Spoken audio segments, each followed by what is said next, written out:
Welcome back दोस्तों। आज मैं आपके सामने एक और कन्नड़ा सस्पेंस थ्रिलर मूवी को लेकर आया हूँ। इसका नाम है निमित्ता मात्रा। मूवी का क्लाइमैक्स इज माइंड ब्लोइंग। तो अब चलिए फटाफट से वीडियो को स्टार्ट कर लेते हैं। उससे पहले लुटा दो प्यार, फॉलो ऑन इंस्टाग्राम। कहानी की शुरुआत होती है मैंगलोर 2008, जहाँ पर आधी रात के समय एक बंदा कुछ अनाथ बच्चों को अपने साथ लेकर एक ऑर्फनेज पर जाता है। वहाँ पर सिस्टर अनीता नाम की एक बंदी होती है। तो वो बंदा सिस्टर अनीता से बहुत रिक्वेस्ट करने लगता है कि सिस्टर, ये सारे बच्चे अनाथ हैं, इनको कहीं पर भी प्लेस नहीं मिली, प्लीज आप इन अनाथ बच्चों को अपने ऑर्फनेज में प्लेस दे दीजिए, इनको अपना लीजिए। पहले तो सिस्टर अनीता यही कहने लगती है कि हमारे ऑर्फनेज में ऑलरेडी काफी सारे बच्चे हैं। बाद में बहुत रिक्वेस्ट करने की वजह से सिस्टर अनीता इन सारे बच्चों को अपना लेती है और वो बंदा वहाँ से चला जाता है। उसके बाद सीन 1 महीने के बाद शिफ्ट होता है। एक दिन सारे मीडिया वाले उस ऑर्फनेज के पास पहुंच चुके होते हैं, क्योंकि इस ऑर्फनेज में काफी सारे बच्चे मर चुके होते हैं पानी पीने की वजह से। पुलिस वाले सारा इल्जाम सिस्टर अनीता पर डालकर इसको गिरफ्तार कर लेते हैं, उन सारे बच्चों को मारने के इल्जाम में। सिस्टर अनीता यही कहती रहती है कि मैंने किसी को नहीं मारा। फाइनली कोर्ट भी सिस्टर अनीता को सजा दे देती है। उसके बाद सीन 15 साल के बाद शिफ्ट होता है, मतलब प्रेजेंट डे पर, जहाँ पर विक्रम नाम के एक जर्नलिस्ट को दिखाया जाता है। फिलहाल विक्रम एक आर्टिकल लिखते हुए ये कहने लगता है कि मुझे समझ में नहीं आ रहा कि मैं इस आर्टिकल को पोस्ट करूं या ना करूं। सारी छानबीन करने के बाद मुझे अभी भी शक है क्या मैंने इस स्टोरी को जस्टिफाई किया। कल मैं इस आर्टिकल को पोस्ट करने वाला हूं। इस तरह से सीन दोबारा थोड़ा फ्लैशबैक में जाने लगता है। 3 महीने पहले एक दिन संजय नाम का एक बंदा अपने सीईओ अमया के घर के पास आता है। इस अमया का एक बहुत बड़ा टीवी न्यूज चैनल होता है। अमया का फादर काफी सालों से पैरालाइज हो चुका होता है, जिसकी वजह से अमया ही अपने फादर की केयरिंग करते रहता है। अब बात यह है कि स्टेट का सीएम अमया के टीवी चैनल को अपना अपॉइंटमेंट दिया होता है इंटरव्यू देने के लिए, और वो इंटरव्यू करने वाला संजय ही होता है। इसलिए अमया संजय को अपने घर पर बुलाकर थोड़े टिप्स एंड ट्रिक्स बताने लगता है, और इसी तरह ये भी कहने लगता है कि मुझे तुम पर पूरा भरोसा है कि तुम अच्छे से ये काम करोगे। अब दूसरे सीन में विक्रम नाम के वही जर्नलिस्ट को दिखाया जाता है। फिलहाल विक्रम एक रिहैबिलिटेशन सेंटर पर बैठा होता है। कुछ सालों पहले विक्रम के माँ बाप मर जाने की वजह से विक्रम दारू का एडिक्ट बन गया, ढंग से काम पर नहीं जाता, जॉब छोड़ दी। इसकी बहन का नाम होता है पूजा। पूजा ने ही विक्रम को इस सेंटर पर ज्वाइन करवा के इसका ख्याल रखा। धीरे धीरे विक्रम दारू को छोड़ने लगा। अब इसका सारा फोकस अपने काम पर ही है। इस तरह से बाकी लोगों को अपनी इंस्पिरेशन कहानी सुनाते रहता है। दूसरे दिन संजय अपने टीवी न्यूज चैनल पर सीएम का इंटरव्यू लेते रहता है। अब बात यह है कि बेंगलुरु में कुछ महीनों से सीरियल किलिंग्स होती आ रही है। पुलिस वाले अभी तक इसके बारे में फाइंड आउट ही नहीं किया। सो इसी के बारे में इंटरव्यू चल रहा होता है। तो सीएम संजय से कहने लगता है कि इन्हीं सीरियल किलिंग्स को रोकने के लिए मैंने एक होनहार ऑफिसर को अपॉइंट किया, उसी का नाम है एजाज अहमद। इस तरह से दूसरे सीन में उस पुलिस ऑफिसर को दिखाया जाता है। दूसरी तरफ जब वो संजय विक्रम के पास आता है तो विक्रम संजय को कांग्रेचुलेशंस बोलने लगता है कि संजय ने सीएम का इंटरव्यू लिया। संजय विक्रम को हल्के से डांटने लगता है कि तुम लाइव देखने के लिए जल्दी ऑफिस नहीं आए। अरे विक्रम, तुम ऑफिस पर दोबारा रिज्वाइन हुए हो, ऑफिस पर जल्दी आया करो यार। मैं मानता हूँ कि ये जॉब मुझे तुमसे मिली, लेकिन अब मैं तुम्हारे से भी ऊपर पोजीशन पर हूँ। मैं बार बार तुमको कवर नहीं कर सकता। अंकल आंटी बनने के बाद तुमने एक भी नई कहानी पर वर्क नहीं किया, सिर्फ एक ही कहानी पकड़ के बैठे हो, उस सेंट मेरे ऑर्फनेज की कहानी। मतलब जब विक्रम का फादर जिंदा था उस वक्त उसने भी उसी ऑर्फनेज की स्टोरी को लिखने की कोशिश कर रहा था। वही 15 साल पहले काफी सारे बच्चे मर गए। सो विक्रम भी उसी केस की इन्वेस्टिगेशन करते आ रहा है। विक्रम को लगता है कि उस केस में जिसको सजा मिलनी है उसको नहीं मिली, जो इनोसेंट है वो जेल चला गया। पोस्टमार्टम रिपोर्ट में ये बात पता चली कि वो बच्चे मरने से पहले उनका ब्रेन डेड हो चुका था। बाद में जहर की वजह से वो सारे बच्चे लाइन लगाकर मर गए। विक्रम की सारी बात सुनने के बाद संजय ही कहने लगता है कि come on Vikram, move on. उसके बाद एक रात विक्रम को किसी के साइड से कॉल आता है। रिसीव करने के बाद विक्रम शॉक में रह जाता है। बात यह है कि इसकी बहन पूजा मर चुकी होती है। मतलब पूजा विक्रम के साथ नहीं रहती, वो दूसरी जगह पर रहती है। सो विक्रम अपनी बहन की डेड बॉडी के पास जाकर बहुत फूट फूट के रोने लगता है। इस दुनिया में लौती इसकी बहन थी, अब वो भी इस दुनिया से चल बसी। उसके बाद विक्रम दोबारा दारू पीने लगता है, अपनी बहन को बार बार याद करके। विक्रम की हालत को देखकर संजय विक्रम को संभालने लगता है कि तुम्हारी बहन तुमको दोबारा ऐसी हालत में नहीं देखना चाहती। पुलिस का कहना यह होता है कि पूजा ने आत्महत्या कर लिया। लेकिन विक्रम संजय से यही कहने लगता है कि पूजा के पास कोई मोटिव ही नहीं था कि वो आत्महत्या करे। अगर कुछ बात होती तो फर्स्ट ऑफ ऑल वो मुझे सुनाती। जरूर पूजा को किसी ने मारा है और इसको आत्महत्या का रूप दे दिया। दूसरे दिन विक्रम पूजा की फ्रेंड अनन्या से मिलने के लिए जाता है। एक्चुअली पूजा और अनन्या रूममेट होते हैं। एक और बात यह है कि विक्रम अनन्या से प्यार करते रहता है। सो अनन्या से पूजा की मौत के बारे में पूछने पर अनन्या भी यही कहने लगती है कि पूजा कभी भी आत्महत्या कर ही नहीं सकती। अगर उसके पास कुछ होता तो मुझसे शेयर करती। जब भी हम दोनों एक साथ होते पूजा तुम्हारे बारे में ही जिक्र करती रहती है। अनन्या से विक्रम को ये बात भी पता चलती है कि पूजा का एक बॉयफ्रेंड भी है। तो उसके बाद विक्रम पूजा के बीएफ से मिलने के लिए जाता है। पूजा का बीएफ कहने लगता है कि मेरा और पूजा का रिलेशनशिप 6 महीने पहले स्टार्ट हुआ था और मुझे भी ये सुनकर शौक लगा कि पूजा ने आत्महत्या कर लिया, लेकिन पूजा ऐसा नहीं कर सकती। जब भी हम दोनों एक साथ होते पूजा आप ही के बारे में जिक्र करती रहती है। उसके बाद एक दिन दोबारा विक्रम को किसी के साइड से कॉल आने पर विक्रम दोबारा शॉक में रहकर कहीं पर जाने लगता है। एक्चुअली विक्रम पुलिस स्टेशन पर आकर एजाज से मुलाकात करता है क्योंकि एजाज ने पूजा के केस में पूजा के बीएफ को इंट्रोगेशन के लिए बुलाया होता है। एजाज कहने लगता है कि जब तुम्हारी बहन मरी थी उस वक्त तुम्हारी बहन इसी बंदे के साथ कॉल में बात कर रही थी और इस बंदे का लोकेशन भी आसपास ही था, तो तुम्हारी बहन के मर्डर केस में ये प्राइम सस्पेक्ट है। जब विक्रम उस बंदे के पास जाकर इसी के बारे में पूछने लगता है, ये बंदा यही कहने लगता है कि सर हर रात मेरी और पूजा की बातचीत होती रहती है। उस रात भी वो मुझसे फोन में बात कर रही थी, लेकिन सडनली फोन काट दिया। कहने लगी थी कि मैं तुमसे बाद में बात करती हूँ। उसके बाद मुझे पूजा की मरने की खबर मिली सर। विक्रम एजाज के पास आकर यही बात कहने लगता है कि ये बंदा पूजा को नहीं मार सकता और वैसे भी आप पुलिस वालों ने ही पूजा के केस को सुसाइड समझकर क्लोज कर दिया था, दोबारा क्यों ओपन किया। एजाज कहने लगता है वो पुरानी बात है विक्रम साहब, लेकिन अब मैं आ चुका हूँ ना, मैंने ही इस केस को रीओपन किया। विक्रम पूछने लगता है लेकिन आप तो उस सीरियल किलर की इन्वेस्टिगेशन कर रहे हो ना। एजाज इसका जवाब नहीं देता, उल्टा विक्रम पर शक करने लगता है कि मैंने सुना है कि तुम्हारा और तुम्हारी बहन के बीच रिलेशनशिप अच्छे नहीं थे। विक्रम एजाज पर हंसकर चुपचाप वहाँ से चला जाता है। उसके बाद विक्रम दोबारा अनन्या से मुलाकात करता है तो अनन्या विक्रम को एक बात बताने लगती है कि एक बंदा हमेशा मुझे और पूजा को फॉलो करते आ रहा था। वो बंदा पूजा से बात करने की कोशिश कर रहा था। हर बार पूजा उस बंदे को डांट टपट कर भगा देती थी। खैर इसी पूजा की केस की वजह से विक्रम और अनन्या एक दूसरे से क्लोज होने लगते हैं। अनन्या भी विक्रम को लाइक करने लगती है। एक दिन जब अनन्या कहीं पर जा रही होती है तो दोबारा वही वो अनजान बंदा अनन्या को फॉलो करने लगता है। अनन्या फटाफट से विक्रम को फोन करके एक लोकेशन बताने लगती है। मतलब विक्रम अनन्या से कहने लगता है कि अनन्या तुम फटाफट से पब्लिक प्लेस पर चली जाओ और मुझे लोकेशन भेजना। सो जब अनन्या किसी जगह पर जाकर विक्रम का इंतजार कर रही होती है तो वो अनजान बंदा अनन्या के पास आकर इसके कार में कुछ बोलने लगता है। उसी वक्त पुलिस वाले इस बंदे को अपने साथ ले जाते हैं। तभी वहाँ पर विक्रम भी आकर अनन्या को संभालने लगता है। यह होने के बाद दूसरे दिन अनन्या विक्रम को एक वॉइस नोट भेजती है। कहने लगती है कि विक्रम मैं तुमसे एक बात कहना चाहती हूँ। मैं जानती हूँ कि तुम्हारी बहन को किसने मारा। विक्रम ऐसा पहले भी काफी बार हो चुका है, अब दोबारा यही चीज रिपीट हो रही है। जो कोई भी मेरे क्लोज होता है वो मारा जाता है। विक्रम वो और कोई नहीं मेरा भाई है। मैं बचपन से ही मेरे भाई को देखती आ रही हूँ। किसी को भी वो मेरे करीब आने नहीं देता। वो मेरा भाई नहीं बल्कि दुश्मन है, दुश्मन। वो कोई नॉर्मल बंदा नहीं है। मैं अपने भाई को अपने हाथों से मारूंगी। मैं नहीं चाहती कि तुम इन सारे झंझट में फंसो विक्रम। मैं तुम्हें भी खोना नहीं चाहती। इस तरह से वॉइस नोट भेजकर कहीं पर चली जाती है। दूसरी तरफ एक अनजान बंदा पुलिस स्टेशन पर आकर सरेंडर होने लगता है कि शहर में जो सीरियल किलिंग्स हो रहे हैं वो मैं ही कर रहा हूँ। एजाज इसके बारे में जानने के बाद उस बंदे के पास आकर सवालात पूछने लगता है।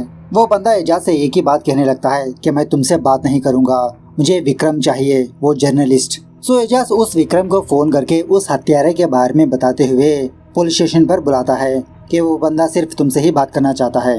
विक्रम पुलिस स्टेशन पर जाकर उस बंदे को देखकर यही सोचने लगता है कि जो बंदा अनन्या और पूजा को फॉलो कर रहा था वो बंदा तो ये नहीं, तो इस बंदे ने पूजा को कैसे मार दिया।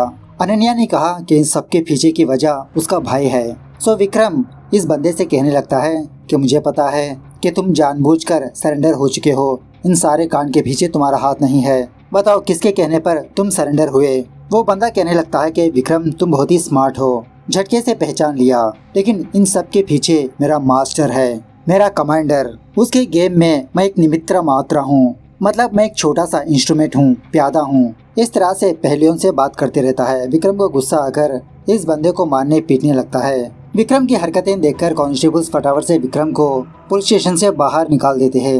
विक्रम बाहर आकर यही सोचने लगता है, क्या वो सेंट मेरी हत्याकांड का और इस सीरियल किलर का कोई कनेक्शन है? इस बंदे ने मुझसे ही क्यों बात की? अब ये सारे सवालों के जवाब अनन्या ही दे सकती है। पुलिस ऑफिसर एजाज अपने किसी बंदे को फोन करके विक्रम को फॉलो करने के लिए कहता है। इस तरफ विक्रम अनन्या के घर के पास आता है, वही जहाँ पर किराए पर रहती थी। वहाँ के एक बंदे से थोड़ा पैसे रिश्वत देकर अनन्या के बारे में कुछ इन्फॉर्मेशन हासिल करता है। खैर दूसरे दिन विक्रम के टीवी न्यूज चैनल पर एक शॉकिंग न्यूज चलने लगती है। वो ये कि पुलिस ऑफिसर एजाज ने अपनी जान पर खेलकर उस सीरियल किलर को पकड़ा। अब ये न्यूज एजाज देखकर शॉक में रह जाता है। फटाफट से सीएम को फोन करके कहने लगता है कि सर वो किलर खुद पुलिस स्टेशन पर आकर सरेंडर हो गया, लेकिन टीवी न्यूज चैनल में ऐसे क्यों न्यूज दिखा रहे हैं?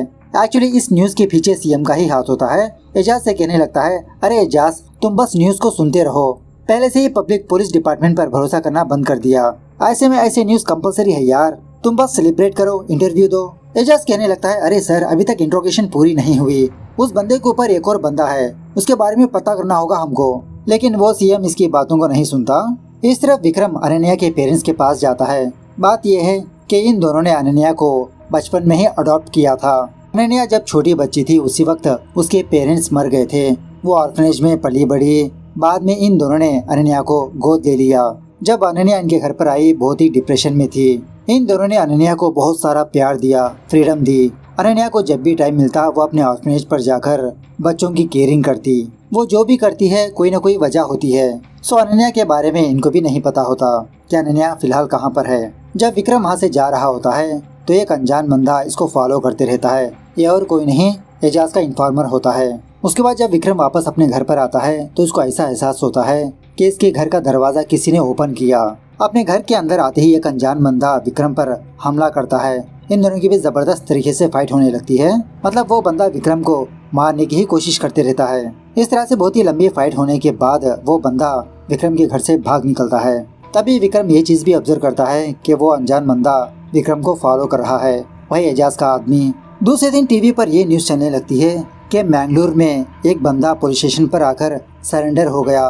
कहने लगा था कि शहर में जो सीरियल किलिंग्स हो रहे हैं वो यही कर रहा है। सो थोड़े दिन पहले पुलिस वालों ने एक बंदे को पकड़ा। क्या वो सब कुछ झूठ था? पुलिस वाले अपना फेम बढ़ाने के लिए ऐसी झूठी खबर फैलाई। इन दोनों में से सीरियल किलर कौन है? अब ये खबर एजाज देखकर दोबारा सीएम को फोन करके सारी बात बताने लगता है। सीएम कहने लगता है, अरे यार तुम जो भी करो इस केस को फटाफट से सॉल्व करो, वरना हमारी गवर्नमेंट की तो लंका लग जाएगी। एजाज भी कहने लगता है, अरे सर मैंने भी वही कहा। सो बाद में एजाज मैंगलोर आकर अहमद नाम के एक लोकल गुंडे से मुलाकात करके जो सरेंडर हुआ ना उसके बारे में पूछने लगता है। अहमद एजाज से एक और बंदे के बारे में बताने लगता है कि शायद वो बंदा सरेंडर हुए बंदे के बारे में जानता होगा। दूसरी तरफ विक्रम भी मैंगलोर पर आकर जेल पर जाने लगता है सिस्टर अनीता से मिलने के लिए। मतलब वो सिस्टर अनीता अभी तक अपनी सजा काट रही होती है। उस केस के रिलेटेड विक्रम ने काफी सारी बार अनीता से मुलाकात करने की कोशिश की, लेकिन अनीता विक्रम से मुलाकात की ही नहीं, कुछ बताती भी नहीं। विक्रम अनीता से कहने लगता है कि रिसेंटली मेरी बहन की डेथ हो गई और मुझे लगता है कि मेरी बहन के मौत के पीछे भी वही बंदा है जो आपके ऑर्फनेज में बच्चों को मारा। प्लीज सिस्टर अनीता मुझे आपकी मदद चाहिए। अनीता कहने लगती है कि मैं स्टार्टिंग से ही बच्चों की केयरिंग करती आ रही हूँ, ऐसे में मैं क्यों मेरे बच्चों को मारूंगी? ये सब कुछ वो बच्चे आने की वजह से हुआ। हर साल की तरह उस साल भी हमारे ऑर्फनेज में एक छोटा सा कल्चरल प्रोग्राम चलने वाला था। सारे बच्चे हंसी खुशी से प्रोग्राम देख रहे थे। मुझे बस वही तक याद है, मैं किसी दूसरे कमरे में गई थी और वहाँ पर मैं बेहोश हो गई। होश में आकर जब मैं स्टेज के पास आई तो सारे बच्चे मर चुके थे, कुछ ही बच्चे बच पाए। पुलिस के हिसाब से हमारे ऑर्फनेज के गोडाउन में थोड़ा ब्लीच मिला था, मतलब कोई केमिकल पाउडर मिला था। पुलिस ने मुझे गिरफ्तार करके ले गई। जो नए बच्चे आए थे वो शैतान वाले बच्चे थे। सब कुछ उन्हीं बच्चों की वजह से हुआ। उसके बाद विक्रम बस ऐसे ही चिल करने के लिए बीच पर आता है, अपने बहन की रिकॉर्डिंग की बातें सुनते रहता है। शॉकिंगली उसी बीच के पास इसको अनन्या नजर आती है। उसके पास जाकर पूछने पर अनन्या कहने लगती है, एक्चुअली पूजा को बीच की हवाएं, ये रेत, ये समंदर का पानी बहुत पसंद है। बस उसे ही याद करते हुए मैं यहाँ पर बैठी हूँ। मैंने पहले कभी बीच नहीं देखा। विक्रम भी कहने लगता है, हाँ मुझे भी पता है, पूजा को बीच से बहुत प्यार है, इसलिए मैं यहाँ पर आया। इत्तेफाक की बात देखो, तुम मुझे यहाँ पर मिल गई, चलो थोड़ा चिल करते हैं बीच पर। इस तरह से समंदर में थोड़ा रोमांटिक मोमेंट स्पेंड करने लगते हैं ये दोनों। उसके बाद ये दोनों एक छोटे से होटल पर जाते हैं खाना वाना खाने के लिए। उसी होटल में कुछ लोकल गुंडे भी बैठे होते हैं। विक्रम गलती से उनका प्लेट का खाना गिरा देता है। सॉरी बोलते हुए एक और ऑर्डर भी बोलने लगता है इन लोगों के लिए, लेकिन इसके बावजूद भी वो लोग विक्रम को मारने पीटने लगते हैं। इवन चाकू निकाल कर भी अटैक करने की कोशिश करने लगते हैं। अनन्या आसपास के लोगों को देखकर मदद मांगने लगती है कि हेल्प हेल्प। अनन्या की आवाज सुनकर वो सारे लोग वहाँ से भाग निकलते हैं। अब इसी हाथापाई के दौरान विक्रम के मुंह से हल्का सा खून निकलने लगता है। अनन्या को खून से बहुत ही डर होता है। It's kind of A phobia. ये बेहोश हो जाती है। सो अनन्या को संभालते हुए उसको उसके रूम पर लाता है। अनन्या डरते हुए विक्रम से कहने लगती है कि विक्रम वो सबको मार देगा, ही इज ए मॉन्स्टर, तुमको भी मार देगा, तुम यहाँ से चले जाओ प्लीज। इस तरह से ऐसे ही डरने लगती है, घबराने लगती है। अनन्या को संभाल ही नहीं पाता विक्रम। बाद में अनन्या को कमरे में अकेला छोड़कर ये बाहर आकर चेयर पर बैठकर सो जाता है। सुबह होने के बाद जब विक्रम की आंख खुलती है तो इसको ये बात पता चलती है कि अनन्या विक्रम को दोबारा छोड़कर चली गई, मतलब रूम वेकेट कर दिया। फोन करता है लेकिन नॉट रीचेबल। इस तरफ एजाज एक और बंदे के पास आकर उस बंदे के बारे में पूछने लगता है जो सरेंडर हुआ। ये बंदा कहने लगता है कि ये बंदा तो कुछ लोगों के साथ काम कर रहा था, लेकिन रिसेंटली मैंने ये न्यूज देखी कि ये बंदा पुलिस स्टेशन पर जाकर सरेंडर हो गया। इसका एक बेस्ट फ्रेंड है, उसको पता होगा। इस तरह से उस बंदे के बारे में बोलने लगता है। इस तरह से जब एजाज उस बंदे के पास जाता है तो वो बंदा एजाज को देखकर भागने लगता है। एजाज बहुत ही मुश्किल से चेस करके उस बंदे को पकड़ता है। पूछने लगता है कि बताओ तुम मुझे देखकर क्यों भाग रहे थे, क्या छुपा रहे हो तुम, क्या तुम इस बंदे के बारे में जानते हो? मैंगलोर के पुलिस स्टेशन में जो बंदा सरेंडर हुआ उस बंदे का नाम होता है प्रवीण। ये बंदा कहने लगता है कि जब प्रवीण छोटा था वो आराधना ऑर्फनेज में था, लेकिन प्रवीण को वहाँ पर रहना पसंद नहीं था। सो उस ऑर्फनेज से प्रवीण भाग निकला। जब वो पिक पॉकेटिंग कर रहा था उसी वक्त मेरी मुलाकात उससे हुई। हम दोनों बहुत अच्छे फ्रेंड्स बन गए, छोटे मोटे चोरियां करने लगे। बस मैं यही जानता हूँ सर, मैंने किसी को नहीं मारा और ना ही प्रवीण ने, पता नहीं क्यों वो सरेंडर हो गया। दूसरे दिन एजाज उस आराधना ऑर्फनेज पर जाकर इस प्रवीण के बारे में पूछने लगता है। वहाँ की एक सिस्टर कहने लगती है कि सर एक्चुअली 15 साल पहले सेंट मेरी ऑर्फनेज में जो कांड हुआ था ना, वहाँ पर जो बच्चे बच गए थे वो हमारे ऑर्फनेज में आ गए। उनमें से ये प्रवीण भी था। ये प्रवीण ज्यादा किसी से बात नहीं करता था। एजाज पूछने लगता है क्या बाकी बच्चों की डिटेल्स आप दे सकते हो? सिस्टर कहने लगती है कि मैं सारे लोगों के बारे में तो नहीं जानती, क्योंकि बहुत साल बीत चुके हैं ना। कुछ बच्चों को किसी ने अडॉप्ट कर लिया, कुछ बच्चे कहीं पर जॉब कर रहे हैं। उसी वक्त एक कांस्टेबल एजाज को फोन करके एक शॉकिंग बात बताने लगता है कि सर जो बंदा हमारे पास आकर सरेंडर हुआ उसी तरह से मैंगलोर के पुलिस स्टेशन पर जाकर सरेंडर हुआ। तो दोनों जेल्स में बहुत खतरनाक फाइट चली, मतलब किसी से झगड़ा किया उन दोनों ने और एक एक जेल में तकरीबन 10 लोग मर गए। उसी में ये दोनों भी मर गए सर, मतलब प्रवीण मैंगलोर के जेल में मर गया और जो बंदा एजाज के पास आकर सरेंडर हुआ वो बंदा भी जेल में ही मर गया। यह सुनने के बाद एजाज शॉक में रह जाता है कि ऐसे कैसे पॉसिबल हो सकता है। दूसरे दिन विक्रम भी उस आराधना ऑर्फनेज पर जाकर उसी सिस्टर से मुलाकात करके कुछ डिटेल्स पूछने लगता है। ये भी कहने लगता है कि मुझे सिस्टर अनीता ने आपके पास भेजा, मतलब उन्होंने कहा जो बच्चे 15 साल पहले बच गए थे वो सारे बच्चे आपके ऑर्फनेज में आकर ज्वाइन हुए। ये सिस्टर विक्रम से कहने लगती है कि जो 2 बंदे सरेंडर हुए वो यहीं पर रहते थे, उन दोनों को किसी ने भी अडॉप्ट नहीं किया। कुछ महीनों के बाद ही ये दोनों यहाँ से भाग गए और इसी तरह एक बच्चे को इसी मैंगलोर में किसी पेरेंट्स ने अडॉप्ट किया। सो विक्रम उस बंदे की डिटेल्स हासिल करके उसके घर पर जाने लगता है। उस बंदे का नाम होता है राजेश। राजेश के घर के पास जाने ही वाला होता है, उसी वक्त कोई अनजान बंदा इस विक्रम को किडनैप कर लेता है। थोड़ी देर के बाद वो पुलिस वाला एजाज उसी राजेश से मिलने के लिए उसके घर पर आता है।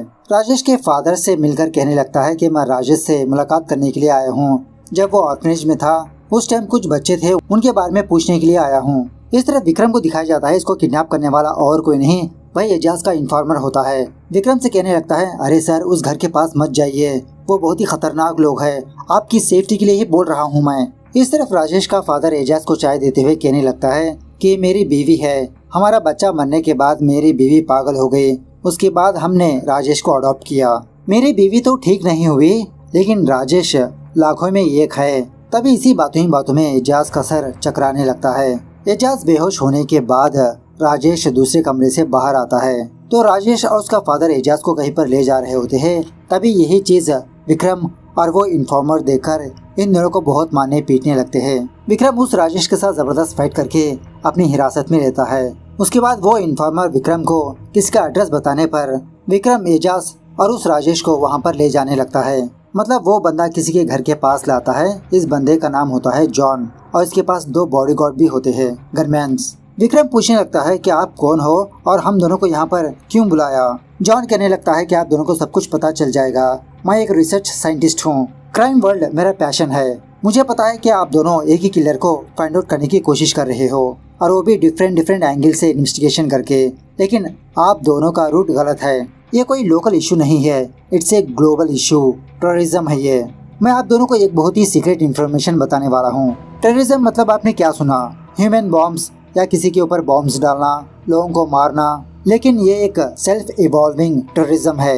मैं आप लोगों को एक्सप्लेन करता हूँ। बहुत सालों पहले अमेरिका और रशिया के बीच कोल्ड वॉर हुई। इस दरमियान में काफी सारे सीक्रेट एक्सपेरिमेंट्स चले। इनमें से एक बहुत ही खतरनाक एक्सपेरिमेंट भी है, माइंड कंट्रोल एक्सपेरिमेंट। इस एक्सपेरिमेंट में ऐसे बच्चों को चुना जाता है जिसका IQ बहुत ही हाई होता है। सो ऐसे बच्चों के दिमाग के साथ काफी सारे एक्सपेरिमेंट करते हैं, हिप्नोटाइज करना, टॉर्चर करना, अब्यूज करना। इस एक्सपेरिमेंट में काफी सारे बच्चे मारे गए, बहुत ही चंद लोग बच गए। मतलब जो बच्चा अपने आप को बचा पाया वही सर्वाइवल बना। एजाज पूछने लगता है, ठीक है, हमारे केस का उसका क्या कनेक्शन है। जॉन कहने लगता है कि 1999 के दरमियान में जब पाकिस्तान ने कारगिल वॉर हार गई, उस वक्त पाकिस्तान ने थोड़ा रिसर्च किया चाइना के कुछ साइंटिस्टों से हाथ मिलाकर, और उस एक्सपेरिमेंट का नाम था प्रोजेक्ट व्हाइट लोटस। उस प्रोजेक्ट में साइंटिस्टों ने कुछ बच्चों को सिलेक्ट करके बहुत ही ब्रूटल तरीके से टॉर्चर किया। उन सारे बच्चों में से सिर्फ एक बच्चा सर्वाइव हुआ और वही बच्चा बना द व्हाइट लोटस। खुद हिप्नोटाइज को भी हिप्नोटाइज कर सकता है। सो इस एक्सपेरिमेंट के बाद मैंगलोर के बीच के पास पुलिस वालों ने कुछ दूसरे बोट्स को देखा। उस बोट से एक बंदा कुछ बच्चों के साथ एक ऑर्फनेज पर गया। वही ऑर्फनेज है सेंट मैरी ऑर्फनेज। वो बंदा उन सारे बच्चों को ऑर्फनेज में छोड़ने के बाद उस बंदे ने आत्महत्या कर लिया। उसके बाद उस ऑर्फनेज में क्या हुआ ये आप दोनों ऑलरेडी जानते हो। मुझे लगता है कि उन बच्चों में से कोई एक है जो व्हाइट लोटस है। द कमांडर जिस राजेश को आप दोनों ने पकड़ा वो एक प्यादा है। उसके बाद एजाज और उसकी टीम मेंबर्स उस आराधना ऑर्फनेज पर जाकर पुराने रिकॉर्ड्स को चेक करने लगते हैं। तभी वहाँ की सिस्टर आकर एजाज से ये कहने लगती है कि इस ऑर्फनेज का मालिक अमया है, आपको उनसे परमिशन लेनी होगी। वही वो टीवी चैनल वाला अमया। इस शहर में उस अमया के काफी सारे ऑर्फनेजेस है। उसी वक्त एजाज को न्यूज के जरिए से ये इन्फॉर्मेशन मिलती है कि अमया के फादर की डेथ हो गई, किसी ने उनको मार दिया। दूसरी तरफ विक्रम दोबारा उस अनन्या को फाइंड आउट कर लेता है। पूछने लगता है कि अनन्या आखिरकार तुम्हारा भाई कौन है।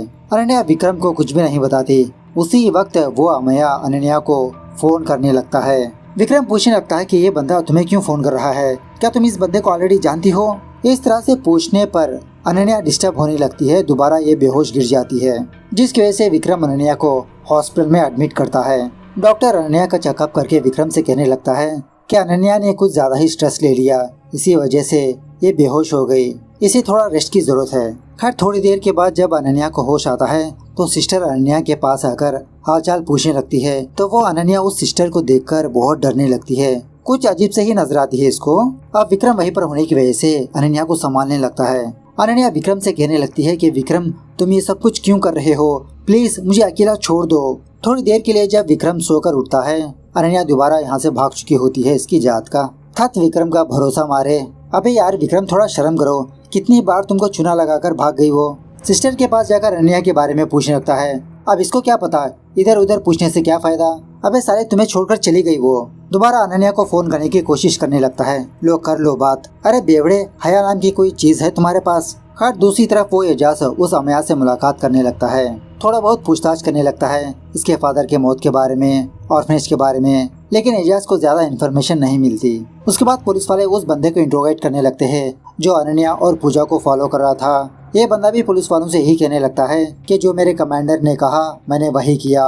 एट द सेम टाइम कुछ मांस वाले बंदे उस जॉन के घर पर घुसकर उसके 2 गनमैन्स को मारकर जॉन को भी बहुत जख्मी करके उस राजेश को अपने साथ ले जाते हैं। जॉन के घर के पास ही विक्रम नजरें गड़ा के बैठा होता है। जब वो मांस वाले बंदे कहीं पर जा रहे होते हैं विक्रम उन लोगों को फॉलो करने लगता है। सो किसी जगह पर जाने के बाद वो राजेश कुछ बच्चों को दूसरे कार के जरिए से कहीं पर भेजने लगता है। दूसरी तरफ एजाज उस अमया के नौकर को फोन करके अमया के बारे में कुछ इन्फॉर्मेशन पूछने लगता है। तो एजाज को ये बात पता चलती है कि अमया के पेरेंट्स ने इसको अडॉप्ट किया 15 साल पहले। ये सुनने के बाद एजाज सोचने लगता है कि जिसका मतलब वो कमांडर अमया है, मतलब अमया भी उसी ऑर्फनेज से बचा हुआ बंदा है।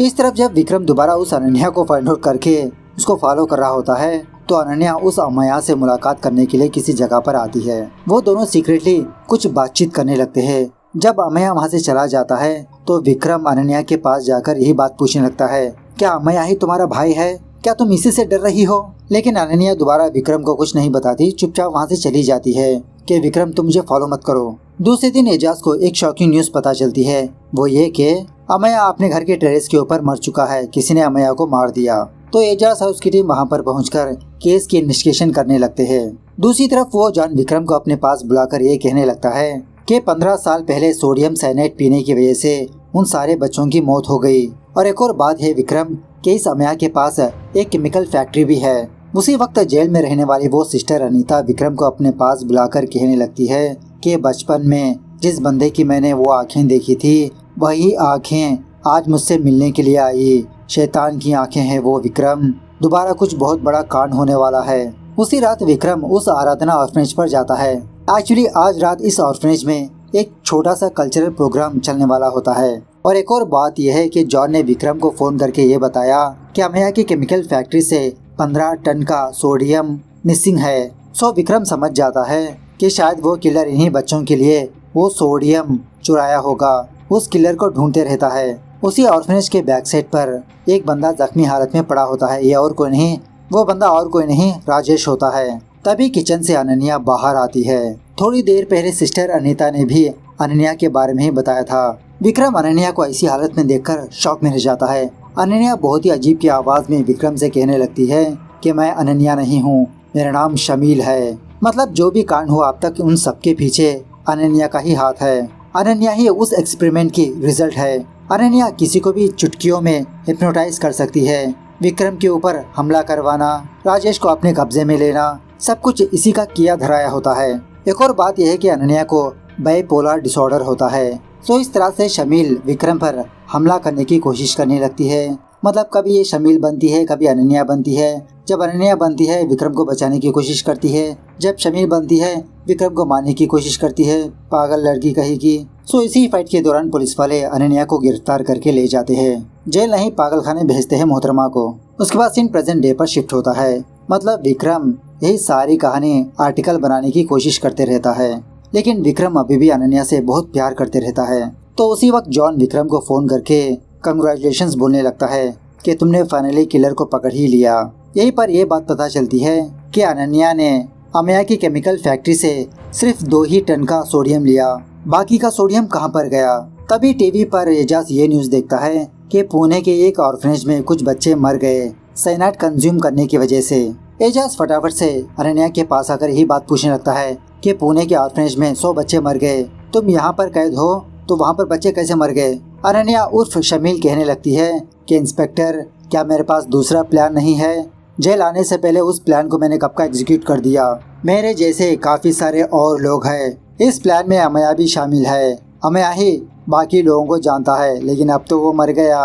अब तो खेल शुरू हुआ इंस्पेक्टर। इस तरह से ये मूवी यहाँ पर दी एंड होती है। मतलब शायद इसका दूसरा पार्ट भी आने वाला है। तो मूवी कैसे लगी कमेंट करके बताना जरूर। मिलते हैं अगली वीडियो में, तब तक take care, bye bye, see you soon.